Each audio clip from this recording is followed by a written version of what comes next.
1. UU Nomor 13 Tahun 2022 tentang pembentukan peraturan perundang-undangan mengatur hierarki peraturan perundang-undangan.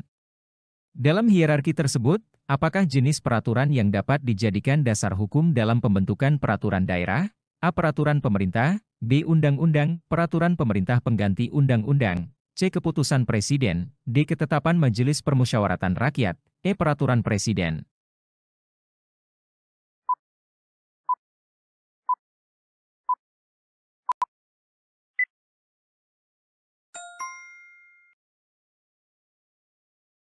Berdasarkan Pasal 7 UU Nomor 13 Tahun 2022, Undang-Undang atau Peraturan Pemerintah Pengganti Undang-Undang, Perpu, dapat menjadi dasar hukum dalam pembentukan peraturan daerah, Perda. Perda wajib mengacu pada peraturan yang berada di atasnya dalam hierarki peraturan perundang-undangan. 2. Dalam proses pembentukan peraturan perundang-undangan, tahapan penyusunan naskah akademik diwajibkan pada situasi tertentu. Apa tujuan utama dari penyusunan naskah akademik? A. Mengatur detail teknis pelaksanaan regulasi. B. Memberikan landasan teoritis dan hasil kajian ilmiah untuk peraturan yang akan dibentuk. C. Memastikan bahwa peraturan tidak bertentangan dengan peraturan lainnya. D. Menyediakan ruang bagi partisipasi masyarakat. E. Menjamin keterwakilan semua sektor dalam proses legislasi.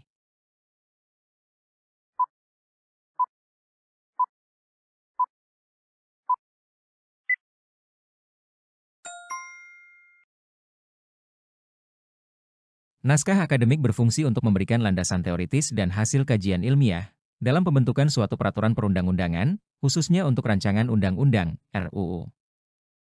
Hal ini diatur dalam Pasal 43 UU Nomor 13 Tahun 2022. 3. Prinsip pembentukan peraturan perundang-undangan menekankan pentingnya asas, kejelasan rumusan. Apa implikasi dari asas ini dalam peraturan yang disusun? A. Peraturan harus mudah diakses oleh masyarakat.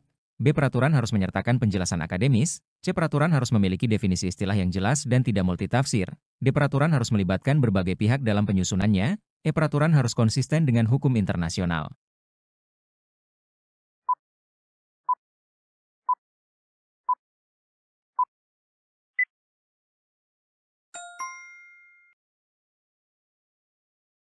Asas, kejelasan rumusan, bertujuan agar setiap peraturan memiliki definisi yang jelas, tidak multitafsir, dan mudah dipahami. Hal ini diatur dalam Pasal 5 UU Nomor 13 Tahun 2022 tentang pembentukan peraturan perundang-undangan. 4. Dalam proses pembentukan peraturan perundang-undangan, konsultasi publik memiliki peran penting. Apa manfaat utama dari konsultasi publik?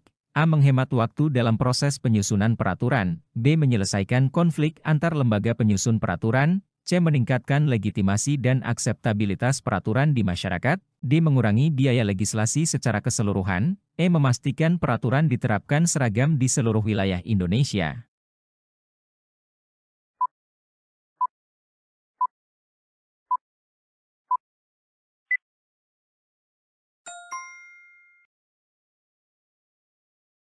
Konsultasi publik berfungsi untuk meningkatkan legitimasi dan akseptabilitas peraturan, karena masyarakat yang terdampak langsung memiliki kesempatan untuk menyampaikan masukan.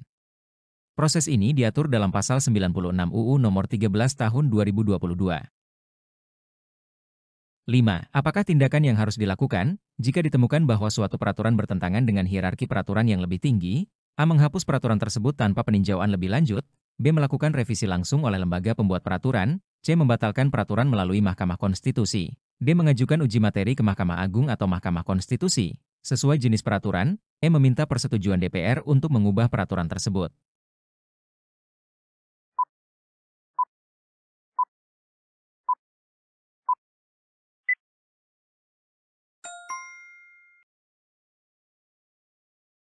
Jika suatu peraturan bertentangan dengan peraturan di atasnya, langkah yang harus dilakukan adalah mengajukan uji materi ke Mahkamah Agung untuk peraturan di bawah undang-undang atau ke Mahkamah Konstitusi untuk undang-undang. Proses ini diatur dalam Pasal 9 UU Nomor 13 Tahun 2022.